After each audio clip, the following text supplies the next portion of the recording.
Assalamualaikum, Yoshmina. Okey, hari ni kita nak borak pasal apakah yang akan berlaku selepas tamatnya Valhalla Arc dalam anime Tokyo Revengers. Yang mana selepas je Valhalla Arc tamat, misi Takemichi masih lagi belum berakhir, walaupun dia berjaya menghalang Maiki dari membunuh Kazutora. Dan disebabkan kesan dari pertarungan di antara kumpulan Tokyo Manji Gang menentang kumpulan Valhalla, masa depan untuk Takemichi memang totally berubah. Dan boleh dikatakan juga masa depan diorang makin buruk dari sebelum ni tau. Jadi untuk dalam video ni kita akan borak secara ringkas kronologi selepas event dari Valhalla Arc, iaitu event Black Dragon Arc. Macam biasa untuk dalam video ni memang totally mengandungi spoiler. Jadi kalau korang tak nak kena spoiler ke apa, korang boleh skip video ni, okey? So kalau korang nak tahu apa pula misi terbaru Takemichi dalam Black Dragon Arc, tanpa melengahkan masa, jom kita start sekarang. Sebelum kita sambung video, aku nak bagi tahu ni, untuk baju design One Piece keluaran Far East D Studio, ada design One Piece Monkey D Luffy dan juga ada design One Piece Monster Trio Wano. Sekarang ni kita ada buat promo hanya RM40 saja untuk selai. Untuk kualiti kain, korang jangan risau, kita orang memang bagi yang terbaik. Kita orang pakai jenis material microfiber interlock, memang tak panas, memang cukup selesa, dan design memang cukup cantik. Baju ni ready stock tau. Dan kalau dua design ni habis, insyaAllah aku akan keluarkan design yang baru pula, iaitu design Hatake Kakashi dan juga Rengoku Kyojuro. Kedua-dua design tu sublimation tau. Dan apa yang lagi best, kalau korang order baju One Piece daripada Far East D Studio, korang akan dapat bermacam-macam free gift, antaranya bounty card dan juga stiker-stiker anime One Piece. Jadi kalau korang berminat nak dapatkan baju-baju design anime One Piece yang cantik berkualiti, korang boleh order dekat Shopee Far East D Studio ataupun korang WhatsApp je nombor yang ada dekat bawah ni, okey? Link semua aku ada letak dalam description. Okey, dah settle, jom kita sambung video balik. Semua ni bermula selepas je tamat pertarungan di antara kumpulan Tokyo Manji Gang menentang kumpulan Valhalla. Dan disebabkan pertarungan tersebut juga, First Captain Division untuk kumpulan Tomine, iaitu Keisuke Baji, telah pun terkorban setelah dia bunuh diri dia sendiri, supaya kematian Baji ni bukannya disebabkan Kazutora. Sekaligus Maiki pun tak adalah sebab untuk membunuh Kazutora. Nak dijadikan cerita, selepas je kesemua peristiwa tersebut telah pun berakhir, sewaktu sedang berlangsungnya meeting untuk kumpulan Tokyo Manji Gang, ada dua benda yang cukup besar telah pun diumumkan pada malam tersebut. First, bekas anggota kumpulan Valhalla termasuklah dengan Hanma Suji telah pun bergabung dengan kumpulan Tomine, dan benda ni membuatkan kumpulan Tomine menjadi lebih besar. Dan satu lagi benda yang paling mengejutkan ke semua orang dekat situ, apabila Chifuyu telah pun menamakan Hanagaki Takemichi sebagai First Captain Division yang baru menggantikan tempat Keisuke Baji. Jadi disebabkan benda ni memang membuatkan masa depan Takemichi berubah 100%. Tak sama dah macam sebelum ni. Dia dah tak duduk rumah kecil-kecil macam tu, dia duduk rumah banglo, rumah besar-besar lah kan. Yang mana dekat masa depan Takemichi dah tak kerja macam dulu dah. Dia tak kerja dekat kedai CD tu.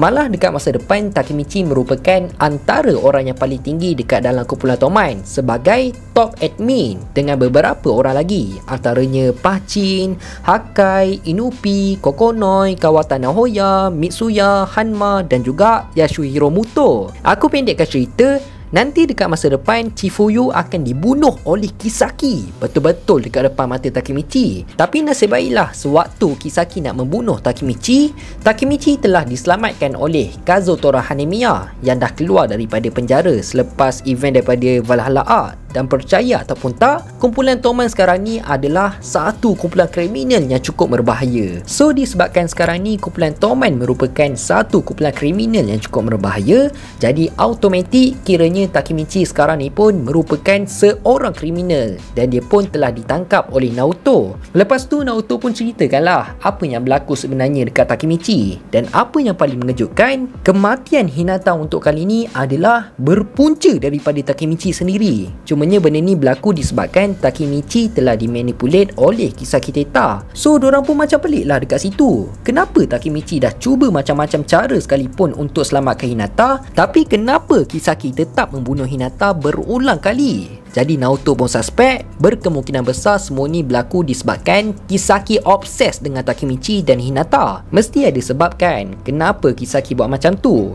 Takkanlah Kisaki bunuh orang sebab suka-suka, sebab tu hobi dia kan? Tak adanya. Takkanlah disebabkan Hinata lupa nak bayar 20 sen waktu sekolah rendah dulu dia nak bunuh. Tak adanya. Pada awalnya Takemichi macam dia nak give up untuk cuba lagi mengubah masa silam dan menyelamatkan masa depan. Sebab sebelum ni pun dia dah buat macam macam-macam cara pun tetap tak berjaya juga. Tapi Naoto tetap percayakan Takemichi yang dia mampu untuk selamatkan Hinata. Dan apa yang berlaku di antara Takemichi dan Kisaki dekat masa lampau adalah kunci yang paling penting untuk misi Takemichi kali ini. Dan dia pun bersalaman dengan Naoto untuk kembali ke masa silam. Jadi bila Takemichi dah kembali ke masa silam, waktu tu Takemichi tengah main bowling bersama dengan Hinata. Dan dia pun keluarkanlah segala jutsu dan skill apa yang dia ada, haram jadah semua tu dekat depan Hinata. Kebetulan dekat sebelah lorong dorang tu, panggil lorong ke yang bowling tu, sebelah dorang tu Hakai dengan Yuzuha juga dorang tengah main bowling dekat situ. Dan Hakai pun adalah tegur Takemichi waktu tu. Awalnya Takemichi memang tak kenal siapa Hakai, cumanya dia ingat Hakai adalah salah seorang top admin untuk kumpulan Toman pada masa akan datang. So misi baru Takemichi dalam Black Dragon Arc ni memang ada berkait dengan Hakai dan Yuzuha. Lepas dia dorang dah settle main bowling, Hakai dengan Yuzuha pun dorang bawa lah Hinata dengan Takemichi pergi ke rumah dorang. Tapi malangnya waktu dorang sampai dekat kawasan rumah Hakai, tiba-tiba anggota kumpulan Black Dragon tengah berkumpul dekat area situ. Memang ramai gila. Dan rupanya juga abang Hakai sendiri iaitu Shiba Taiju merupakan leader untuk kumpulan Black Dragon generasi ke-10.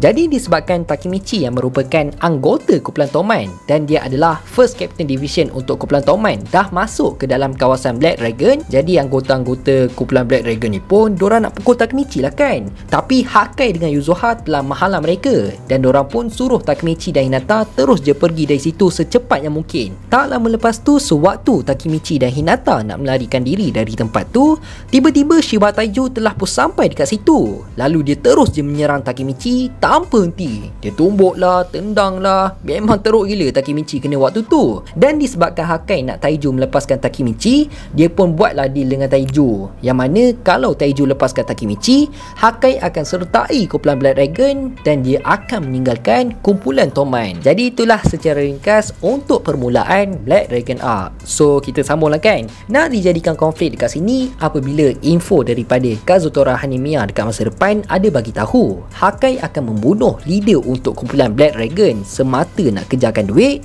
dan nak take over kumpulan Black Dragon. Jadi ni bermaksud Hakai akan membunuh Taiju. Manakala situasi pada waktu tu pula, Hakai telah membuat keputusan untuk sertai Black Dragon. Dan Hakai ada cakap dekat Takemichi dia ada nak buat sesuatu dekat dalam Black Dragon. Jadi misi terbaru Takemichi sekarang adalah untuk menghalang Hakai keluar dari kumpulan Toman supaya semua benda ni tak berlaku. Sampailah masa ke semua orang atasan kumpulan Toman meeting, kiranya top admin untuk kumpulan Toman pada waktu tu, Takemichi dengan Chifuyo pun dorang dah ada buat plan awal-awal lah untuk menghentikan semua benda ni berlaku. Malangnya semua plan yang dorang dah rancang tu tak menjadi pun sebab plan yang dibuat oleh Chifuyo ni memang mengarut gila. Tapi bila Maiki suruh Mitsuya yang buat keputusan, Mitsuya cakap biar dia pergi berunding dengan Taiju secara depan-depan. Pada awalnya kita ingat Mitsuya pergi berjumpa dengan Taiju sebab nak halang Hakai keluar dari Toman lah kan. Tapi rupanya tak pun. Mitsuya dia buat deal dengan Taiju yang mana dia tak kisah pun kalau Hakai sertai Black Dragon. Cumanya sebagai ganti Taiju kena lepaskan Yuzuha sebab Taiju ni walaupun dia merupakan abang kepada Yuzuha dan Hakai, tapi Taiju tetap pukul Yuzuha dan Hakai meskipun Yuzuha merupakan seorang perempuan. Lepas tu Taiju pun cakap lah apa akan jadi kalau dia tak terima apa yang diminta oleh Mitsuya. Mitsuya pun jawab akan berlakunya perang habis-habisan di antara kumpulan Toman dan juga Black Dragon. Dan diorang pun deal lah dekat situ. Tapi lepas dah settle deal di antara Taiju dan juga Mitsuya, Hakai tiba-tiba berjumpa dengan Chifuyo dan Takemichi. Lepas tu dia ada cakap juga Taiju ni seorang yang tak boleh nak dipercayai dan berkemungkinan dia akan melanggar perjanjian yang dibuat oleh Mitsuya. Jadi disebabkan tu Hakai pun membuat keputusan untuk settlekan semua ni dengan cara kekerasan, yang bermaksud Hakai bernekat untuk membunuh Taiju dan dia pun dah bersedia walau apa pun yang akan terjadi. So start je dari situ misi Takemichi pun dah berubah dengan misi baru dia adalah untuk menewaskan kumpulan Black Dragon dan juga Taiju. Jadi lepas tu pun Takemichi dengan Chifuyo pergilah berjumpa dengan top members kumpulan Toman. Diorang ada minta untuk kumpulan Toman pergi berhadapan dengan Black Dragon. Tapi malangnya diorang semua tak terima benda tu sebab Mitsuya kan dah ada buat deal dengan Taiju supaya dua kumpulan diorang ni tak bertarung. Dan kalau diorang langgar perjanjian, benda ni juga akan memburukkan nama kumpulan Toman. So Takemichi dengan Chifuyo pun dah tak ada pilihan lain, dah tak ada orang akan membantu diorang. Takemichi pun decide diorang berdua je yang akan pergi langgar kumpulan Black Dragon. Tak lama lepas tu, tiba-tiba Kisaki telah datang dekat dorang dan dia nak sertai mereka untuk berhadapan dengan Black Dragon sebab Kisaki cakap dia pun nak menghalau Hakai. Tapi Takemichi dengan Chifuyu pun takkanlah senang-senang nak percaya Kisaki macam tu kan. Dorang memang tak percaya langsung dengan Kisaki sebab dorang pun tahu Kisaki ni macam mana kan. Kisaki ni otak dia tak boleh nak jangka. Lepas tu Chifuyu pun cakap lah dekat Kisaki, ada benefit ke kalau dorang berdua bekerjasama dengan Kisaki. Lepas dia dari tu, Kisaki pun bawa Takemichi dan Chifuyu pergi berjumpa dengan seseorang yang dikatakan merupakan asisten untuk Taiju dan dorang pun bayar dekat orang tu untuk mendapatkan maklumat pasal Taiju. Tak lama lepas tu, tiba-tiba Kokonoi telah datang dekat situ dan mengganggu perbualan dorang. Cumanya Kokonoi lah yang telah membocorkan maklumat pasal Taiju dekat dorang, yang mana Kokonoi ada bagi tahu Taiju akan bersendirian tanpa ada pengawal yang akan ikut dia pada malam Christmas dekat satu gereja. So Takemichi, Chifuyu, Hanma dan Kisaki pun decide untuk dorang berempat bekerjasama bagi untuk menghentikan Hakai dan menewaskan Taiju. Awalnya Takemichi dengan Chifuyu memang tak nak bekerjasama langsung dengan dorang sebab dorang yakin sangat Kisaki mempunyai muslihat dia yang tersendiri. Tapi dorang terpaksa bekerjasama juga hanya untuk satu malam dan mungkin dengan cara ni dorang akan dapat sedikit info pasal Kisaki. Cumanya sampailah malam Christmas tu memang banyak gila benda yang jadi. Antaranya malam tu juga Takemichi telah minta untuk putuskan hubungan dengan Hinata sebab ayah Hinata yang minta macam tu. Dan sampailah masa dorang nak bertembung, plan asal dorang Takemichi akan pergi bercakap dengan Hakai dekat dalam gereja, manakala Hanma, Kisaki dengan Chifuyu akan pergi menyerang Taiju. Tapi tiba-tiba dekat sini rupanya Kisaki dengan Hanma hanya nak mengkhianati dorang. Dia tak nak pun bekerjasama dengan Takemichi dan Chifuyu. Malah Kisaki dan Hanma telah mengikat Chifuyu supaya dorang berdua tak mengganggu pertarungan di antara Hakai dan Taiju. So planning dorang memang totally dah lari gila dekat sini. Aku ringkaskan cerita. Jadi bila Taiju dah masuk dalam gereja tu, Hakai pun tak tunggu apa, dia terus je cuba untuk membunuh Taiju dengan menggunakan pisau. Tapi malangnya Taiju dengan mudah je telah mencekik Hakai dan dia terus je menyerang Takemichi. Tak lama lepas tu, sewaktu Taiju nak revealkan rahsia Hakai yang sebenar, tiba-tiba Yuzuha telah pun menikam Taiju daripada belakang dan benda ni lagilah membuatkan Taiju bertambah lagi marah. Benda yang sedang berlaku dekat situ sekarang ni memang boleh dikatakan 100% totally masalah keluarga, yang mana dorang nak bebaskan Hakai dan Yuzuha daripada keganasan seorang abang yang suka pukul dorang. Waktu dorang semua tengah struggle gila nak berhadapan dengan Taiju, tiba-tiba tak lama lepas tu Mitsuya telah pun sampai dekat situ dan dia juga telah melepaskan Chifuyu daripada diikat tadi. Nak dijadikan cerita dekat sini, Mitsuya telah bertarung dengan Shiba Taiju, manakala Takemichi dan Chifuyu pula, dorang berdua telah bertarung dengan Kokonoi dan Inupi. Cumanya dorang semua tetap tak mampu nak menewaskan mereka bertiga, disebabkan kekuatan Taiju ni memang seakan monster dan jauh lagi tinggi daripada dorang semua. Waktu Mitsuya pun dah KO lawan dengan Taiju, lepas tu Takemichi pula dengan beraninya dia telah bertarung dengan Taiju secara one by one. Walaupun Takemichi seakan tak bagi saingan langsung dekat Taiju, tapi Takemichi tetap berdiri dan teruskan bertarung dengan Taiju. Meskipun Taiju dah pukul Takemichi dengan cukup teruk, kena tumbuk sana, kena tumbuk sini, macam-macam lah kan.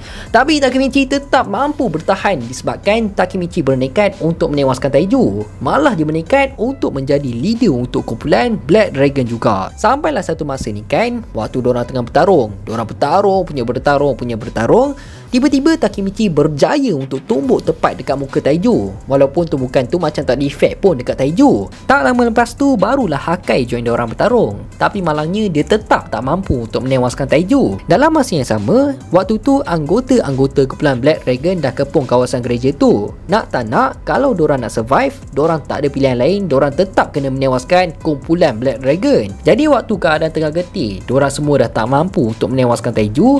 Dan dekat sinilah tiba-tiba Mikey telah sampai dekat situ. Pada awalnya diorang sangkakan Taiju lagi kuat dari Mikey sebab Mikey seakan tak mampu untuk membalas serangan daripada Taiju. Tapi lepas je Mikey bagi satu tendangan tepat dekat kepala Taiju, dan Mikey pun dengan mudah je dapat menewaskan Taiju. So kiranya untuk kekuatan Mikey ni memang jauh lagi tinggi lah daripada Taiju dan jauh lebih monster daripada Taiju. Walhal pada awalnya kita ingat, wish, Taiju ni memang monster lah, seakan tak mampu untuk ditewaskan. Lalas dengan satu kick je mula terus je KO. Malah kesemua anggota kumpulan Black Dragon yang ada dekat luar tadi tu pun kesemuanya telah ditewaskan oleh Draken secara sendirian. Bila dah settle pergaduhan semua tu dekat sana, Mikey pun tak tunggu apa, dia pun terus je bawa Takemichi untuk pergi berjumpa dengan Hinata supaya diorang dapat get back semula. Dan Hinata pun nasib baiklah dia faham kenapa Takemichi minta putus dengan dia. Disebabkan event pertarungan di antara kumpulan Black Dragon dengan kumpulan Toman ni memang banyak gila benda yang berlaku. Antaranya Hakai telah kembali semula sertai kumpulan Toman. Lepas tu Inupi dengan Kokone juga telah sertai mereka. Dan apa yang paling mengejutkan apabila Mikey telah memecat Kisaki daripada kumpulan Toman. Jadi itu je lah kot secara ringkas apa yang akan berlaku dalam Black Dragon Arc Tokyo Revengers. Aku harap korang enjoy dan penyampaian aku jelas. Teruskan support 5C Studio untuk mendapatkan 200,000 subscribers dalam tahun ni. Aku nak minta maaf kalau aku ada buat salah, terkasar bahasa, tersilap cakap. Aku nak minta maaf sangat. Aku hanya manusia biasa dan tak lari daripada kesilapan. InsyaAllah kita jumpa dalam next video. Assalamualaikum. Bye-bye.